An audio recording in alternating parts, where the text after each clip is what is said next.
नमस्कार विद्यार्थियों। आज मैं आपको बीए भाग प्रथम का प्रथम प्रश्न पत्र राजनीति विज्ञान के मूल आधार में औचित्य पूर्णता का संकट क्या होता है और औचित्य पूर्णता या वैधता की स्थिरता किस तरह से कायम रह सकती है, इसके बारे में बताऊंगी।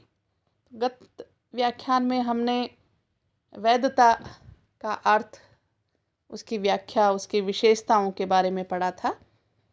उसी क्रम में मैं इसी टॉपिक को आगे बढ़ाते हुए पहले आपको बताऊंगी कि औचित्यपूर्णता का संकट किसे कहते हैं। तो इसका तात्पर्य है कि व्यवहार में अनेक बार व्यवस्था की वैधता या औचित्यपूर्णता के लिए संकट की स्थिति खड़ी हो जाती है, जिसका कारण है कि राजनीतिक, सामाजिक, आर्थिक और सांस्कृतिक परिस्थितियों में निरंतर परिवर्तन होते रहते हैं। यदि राजनीतिक व्यवस्था अपने आप को इन परिवर्तनों के अनुरूप बना लेती है, तब तो उसकी वैधता बनी रहती है। लेकिन यदि राजनीतिक व्यवस्था अपने आप को परिवर्तित परिस्थितियों के अनुरूप नहीं ढाल पाती, तो उसकी वैधता को आघात पहुंचता है। इसी प्रकार सत्ता धारकों के उद्देश्य भी बदलते रहते हैं। जब सत्ता धारक वर्ग व्यापक जनहितों की साधना के मार्ग को छोड़कर संकुचित हितों की साधना में लग जाता है, तब भी निश्चित रूप से राजनीतिक व्यवस्था की वैधता को आघात पहुंचता है। तो अब मैं आपको ये बताऊंगी कि वो स्थितियां कौन सी हैं जिससे एक राजनीतिक व्यवस्था संकट में पड़ जाती है या राजनीतिक व्यवस्था के लिए संकट खड़ा हो जाता है। सबसे पहले इसमें हम लेंगे नवीन अवस्थाएं, जिसका मतलब है कि समय की गति के साथ नवीन विचार, नवीन धारणाएं और नवीन ढांचे उत्पन्न होते हैं तथा अनेक प्रकार की नवीन अवस्थाएं जन्म लेती हैं। परिवर्तित परिस्थितियों और इन नवीन अवस्थाओं के कारण राजनीतिक व्यवस्था में परिवर्तन की आवश्यकता भी उत्पन्न होती है। यदि राजनीतिक व्यवस्था अपने आप को इन परिवर्तनों के अनुकूल बना लेती है, तब तो उसकी वैधता बनी रहती है। लेकिन जो राजनीतिक व्यवस्थाएं समय की मांग को अनुभव नहीं करती, उनकी वैधता के लिए संकट खड़ा हो जाता है। इसको हम यूं देख सकते हैं कि जैसे प्राचीन काल में राजतंत्रीय व्यवस्था थी, कालांतर में लोकतंत्रीय तत्वों का उदय हुआ। जिन राजनीतिक व्यवस्थाओं ने अपने आप को लोकतंत्रीय तत्वों के अनुरूप ढाल लिया, उनकी वैधता बनी रही, लेकिन जो ऐसा नहीं कर पाई, उन्होंने क्रांति की स्थिति को जन्म दिया। इंग्लैंड की राजनीतिक व्यवस्था अपने आप को परिस्थितियों के अनुकूल बना पाने और फ्रांस तथा रूस की राजनीतिक व्यवस्था अपने आप को परिस्थिति के अनुकूल न बना पाने के कारण इनको इस संदर्भ में देखा जा सकता है। फिर है प्रमुख परंपरागत संस्थाओं या समूहों के लिए अस्तित्व का संकट। तो वैधता का संकट उस समय भी खड़ा हो जाता है जब नवीन अवस्थाओं के कारण प्रमुख परंपरागत संस्थाओं या समूहों की स्थिति के लिए ही संकट खड़ा हो जाए। जब ऐसी स्थिति खड़ी होती है, तब इन संस्थाओं और समूहों द्वारा अपनी पूरी की पूरी शक्ति और सामर्थ्य के साथ न केवल नवीन अवस्थाओं वरन इन नवीन अवस्थाओं को स्वीकार करने वाली राजनीतिक व्यवस्थाओं को चुनौती दी जाती है। ऐसी स्थिति में यदि परंपरागत तत्व पर्याप्त शक्तिशाली हो, तो समस्त राजनीतिक व्यवस्था की वैधता के लिए संकट खड़ा हो जाता है।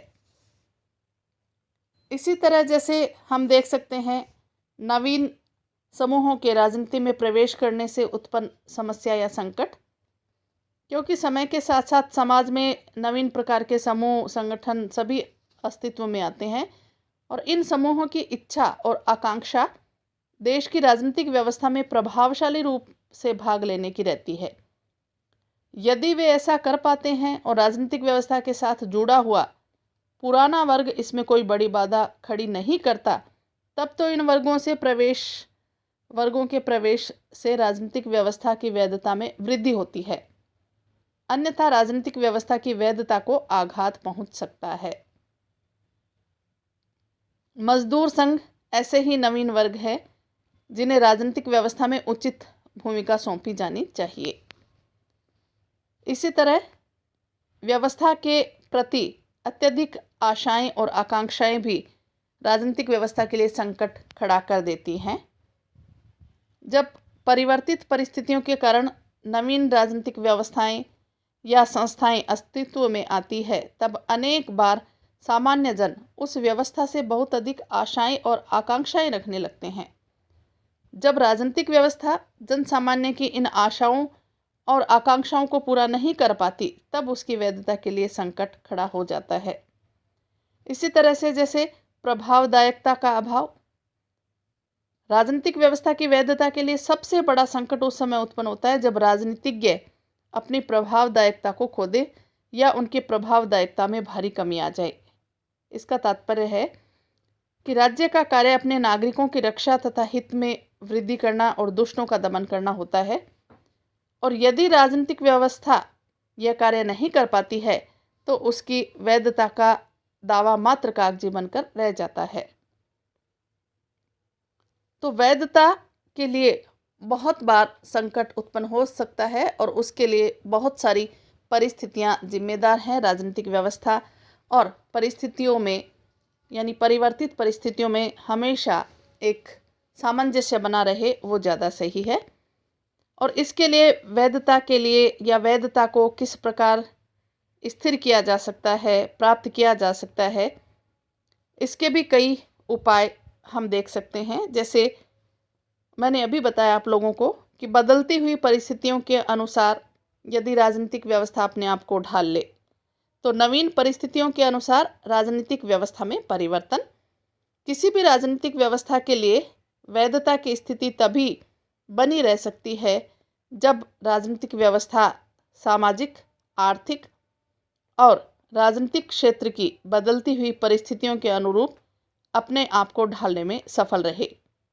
यदि किसी राजनीतिक व्यवस्था में बदलती हुई परिस्थितियों के अनुरूप परिवर्तन नहीं किए जाते हैं तो उस व्यवस्था की वैधता खतरे में पड़ जाती है। इसी तरह से जैसे परंपराओं की रक्षा, प्रत्येक देश में कुछ ऐसी स्थापित परंपराएं होती हैं जो उस देश के जनजीवन का अनिवार्य अंग बन जाती है। अतः राजनीतिक व्यवस्था से जुड़ी हुई संस्थाओं और अधिकारी वर्ग के लिए उचित मार्ग यह है कि वे इन स्थापित परंपराओं की पवित्रता को भंग न करें, अपितु अपनी स्थिति को इन स्थापित परंपराओं के अनुरूप निर्धारित कर ले। ग्रीन ने सही कहा है कि एक राजनीतिक व्यवस्था जिसकी वैधता ऐसी परंपराओं पर आधारित होती है जो लोगों के मनों में समाई होती है, न केवल अधिकांशतः स्थिर होती है, अपितु वह इनाम और दंड देने के बिना भी अप्रत्यक्ष रूप से लोगों में बहुत अधिक व्यवहार को नियंत्रित करने की योग्य भी होती है। अगला है वैधानिक व्यवस्था की रक्षा। जिस विधान के आधार पर किसी व्यक्ति या व्यक्ति समूह ने राजनीतिक शक्ति ग्रहण की है, उसके द्वारा संबंधित विधि विधान के न केवल बाहरी स्वरूप वरन उसके आंतरिक स्वरूप अर्थात उसकी आत्मा की रक्षा भी की जानी चाहिए। व्यवस्था की वैधता बनाए रखने के लिए यह भी जरूरी है कि विधि विधान लोगों के मूल्यों और विश्वासों के अनुरूप हो। यदि राजनीतिक व्यवस्था का विधान और वैधानिक संरचनाएं लोगों के मूल्यों की कसौटी पर खरी न उतरें तो ऐसी व्यवस्था की वैधता लंबे समय तक पूर्णतः सुरक्षित नहीं रह सकती। फिर है व्यक्तिगत चमत्कारिक गुणों द्वारा व्यवस्था की वैधता बनाए रखने के नेतृत्व का योगदान भी बहुत अधिक होता है। यदि राजनीतिक व्यवस्था का नेतृत्व करने वाले व्यक्ति या वर्ग में चमत्कारिक व्यक्तिगत गुण हैं तो सामान्य जन नेतृत्व और व्यवस्था के प्रति सम्मोहन का अनुभव करते हैं और व्यवस्था के प्रत्येक आदेश का पालन करना अपना धर्म समझते हैं और व्यवस्था की वैधता बहुत अधिक बढ़ जाती है। इसके विपरीत परिस्थितियों में व्यवस्था की वैधता को आघात भी पहुंचता है। अतः कौटिल्य से लेकर आधुनिक विचारक सार्त्र और मार्कुस तक ने इस बात पर बल दिया कि सर्वोच्च नेतृत्व द्वारा चमत्कारिक गुण प्राप्त करने का निरंतर प्रयत्न किया जाना चाहिए। प्रभावकता द्वारा भी राजनीतिक व्यवस्था की वैधता को प्राप्त किया जा सकता है। तो वर्तमान युग में किसी व्यवस्था के लिए वैधता प्राप्त करने का बहुत प्रमुख साधन उसका प्रभावी होना है। व्यवस्था द्वारा नागरिकों के जीवन, संपत्ति तथा हितों की रक्षा एवं वृद्धि की जानी चाहिए। जब सामान्य जन यह अनुभव करते हैं कि राजनीतिक व्यवस्था उनके हितों की रक्षा एवं वृद्धि करने की इच्छा रखती है और ऐसा करने में सक्षम है, तो व्यवस्था की वैधता बहुत अधिक बढ़ जाएगी और लंबे समय तक बनी रहेगी। इसके बाद हम देख सकते हैं, जैसे लोकतांत्रिक ढांचे में राजनीतिक संस्थाओं को सशस्त्र सेनाओं से पृथक रखना। लोकतंत्र हम सभी जानते हैं, जहां पर प्रत्यक्ष या अप्रत्यक्ष रूप से जनता के द्वारा शासन चलाया जाता है, और लोकतंत्र वर्तमान की सबसे लोकप्रिय व्यवस्था है। लोकतांत्रिक ढांचे को बनाए रखने के लिए आवश्यक है कि नागरिक सत्ता या जनता की प्रतिनिधि सत्ता की सर्वोच्चता हो और सैनिक सत्ता नागरिक सत्ता के अधीन रहे। लोकतांत्रिक ढांचे के अंतर्गत व्यवस्था की वैधता को बनाए रखने के लिए इसका पालन किया जाना आवश्यक है। यह एक व्यावहारिक सत्य है कि यदि सशस्त्र सेनाओं को राजनीतिक संस्थाओं से दूर न रखा जाए तो राजनीतिक व्यवस्था की वैधता के लिए संकट बना रहता है और सैनिक शासन स्थापित होने की आशंका बनी रहती है। तो लोकतांत्रिक ढांचे में ये बहुत जरूरी है कि राजनीतिक व्यवस्था को मजबूत होना चाहिए और सुदृढ़ राजनीतिक व्यवस्था में ही वो ताकत होती है जिससे वो अपनी वैधता को बनाए रखती है। और इसके लिए राजनीतिक संस्थाओं को, जैसा कि मैंने अभी आपको बताया, सशस्त्र जो सेनाएं हैं उनसे दूर रखा जाना जरूरी है।